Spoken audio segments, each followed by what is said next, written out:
to the fork, the bread and butter of, I don't know, the bike setup, everything you're going to be thinking about mostly.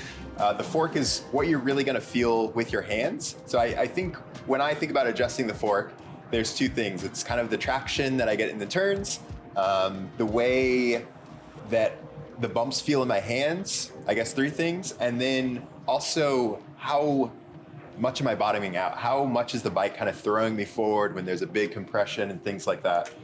So the first thing you want to get right is the air pressure.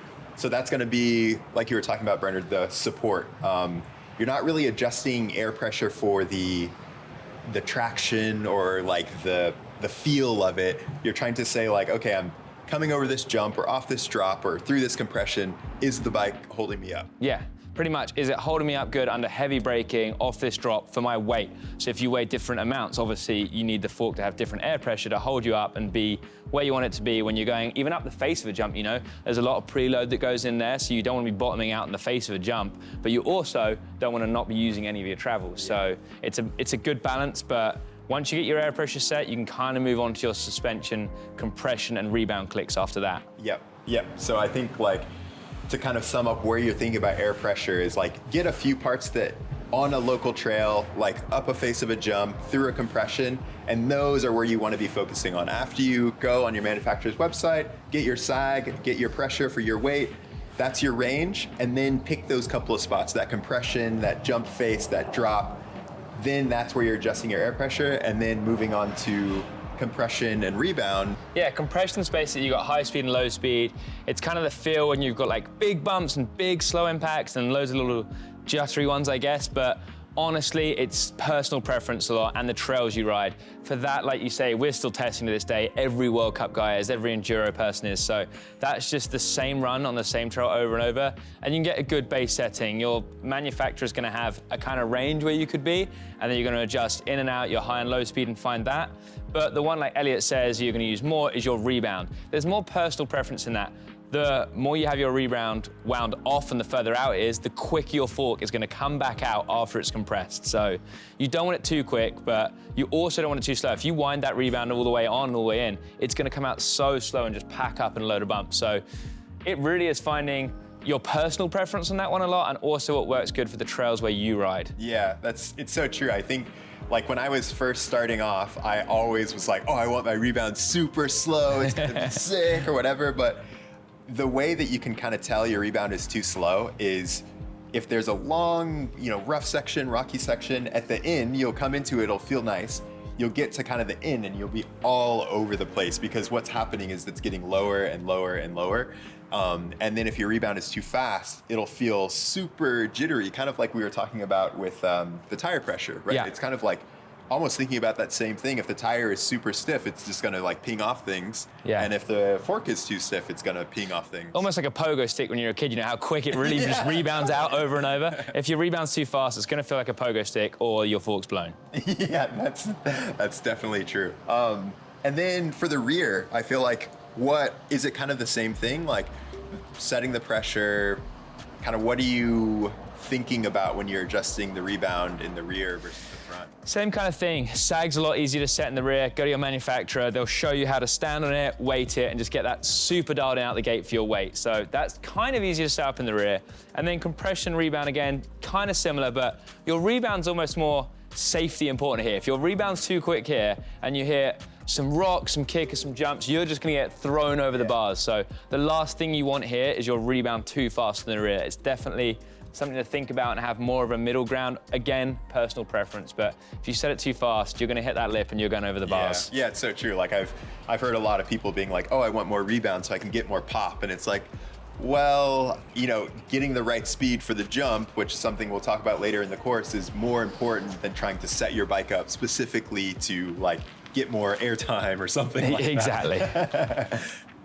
So another big misconception that I feel like we both hear all the time is that you don't want to bottom out, and that's actually not true at all. You actually want to be bottoming out. It's like on that roughest hit on the trail or on that biggest drop, like you want to be using your full travel. That's what it's there for. It honestly is what it's there for. Like, you have suspension, you have the certain amount, whether it's 170, 150, 140, you want to be using all of your suspension as efficiently as you can. So when you hit a big hit on the trail, you want to be going all the way through it, or there's no real point having all that travel there. So it is like a mix, and over time, you can get your bike set up for where you ride and different trails or whatever it is. But yeah, bottom out is really important. And if you set your sag well, you should be using all your travel out on the trails. Yeah, for sure. And again, it's like finding those limits, right?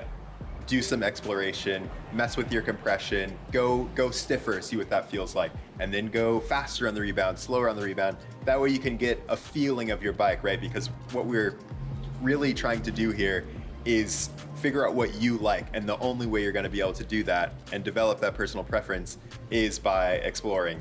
Yeah. All right, so this I feel like is kind of the pro tip, because it's something that actually like a pro would think about a lot, and a lot of amateurs don't, which is the height of your handlebars. And on an enduro bike, that is set by this stack height, how much spacers you have underneath the stem. So we were talking about the suspension, like why is this so important of an adjustment to make for you when you're riding downhill? There's so much that goes in this. It's such a almost basic, easy one that is overlooked, but you can do so much with it. You have obviously your handlebar rise height, whether it's 20 or 30, but each of these spacers can be another 10, 20, 30 or whatever. And if you've got your bar too low, you're gonna have all your weight forward over your front wheel, you know? So your suspension is gonna be sitting in off the drops, you're gonna have all your weight forward. Your hands are gonna get more tired as well. You bring that up a little bit, and it does come down to personal preference as well. You bring that up though, you can center your weight over the bike more. You might not be having so much weight on the front, but you'd be more balanced. And also the higher it comes within reason, you can pull up over rocks a little bit easier because you don't have so much weight over the front of the bike. You're a little bit further back and you can pop over things. So personally for me, I like my bar kind of in the mid-range, but higher than some guys because I run maybe a couple spaces under here, not as high as Eliot actually, but with a 30mm rise bar. So that's how I like it, but again, don't just roll it out the shop. Really think, how tall am I for the size of my bike? The shop might have been in a rush that day and just cut your steerer, thrown 4 spaces out there, roll it out, and that's not necessarily wrong, but really have a play around. You could have a multi-tool at the side of the trail here, do 1 lap with some spaces underneath, and then just change it by 10 mil, which I feel like can make a huge difference. It'll like, just like Bernard's saying, if you just switch 1 spacer from the bottom to the top, you'll actually notice it. Even though it's just a minuscule amount, you'll notice it so much. And so many people go straight to their suspension and say like, my front end feels really soft, but it's just like what Bernard said. If I'm riding way over the front end and have so much weight on that front end, because my bars are lower, my front wheel and my front suspension will feel super soft, and my back won't have as much traction. So you'll actually lose traction in the turns, lose traction on your braking. And then same with, it's the opposite, right? If your bars are too high, you're gonna be bottoming out in the rear, your front tire and your front wheel. You just be washing the front, sliding it straight over those turns. I'm sure everyone's kind of done that, right? Like you come into a turn, your front wheel washes out. A lot of the times, you know, it's probably good to go to the skills, but if you're trying to adjust your bike, that could just be that you don't have as much weight on the front wheel, and it's not so much like I need to make my front end softer. You could. Yeah, exactly. I mean, there's a lot of skill involved, but sometimes it isn't that. A lot of it can be as simple as a couple spaces here and there on your stem. Like you say, if your bar's up here and you're riding a chopper, you're gonna have no weight on that front wheel, you know, and everything's just going through the rear. But same again, if you're too far forward, you're gonna be losing your back end out of turn. So a super easy, important one, I think, is bar height and even bar roll. If your bar's too far forward, rolled there, you know, you're gonna be all jacked up and your weight's gonna be off. So start at a nice neutral position with your bar, not too far back, not too far forward. See how you go. And again, with the spacers, you could be a guy that has a really long torso and short legs, you know, like every human body's so different. So even if you just ride a medium because that's the height you're in, your bar height could still make a massive difference to the overall ride and feel of your bike. So that is a top pro tip. Honestly, focus on your bar height. Yeah, and I feel like all of this stuff we're saying, right? Like so many people jump to like, I need a new bike, I need new suspension, I need new this, I need new that. And like, I guarantee you, if you spend some time on getting your bike set up, you will have the best feeling bike out of all your friends. Like even if they buy the newest $15,000 bike, your bike will outperform all of them. Yeah, I honestly couldn't agree more. The more time you spend trying to dial in your bike, make it personal to you and how you ride and feel, and just spend that extra little bit of time, it really is gonna help your ride and transform, I guess, your weekend on the trails, make you ride better, feel better, and probably put a bigger smile on your face. That's why I'm going faster than this guy.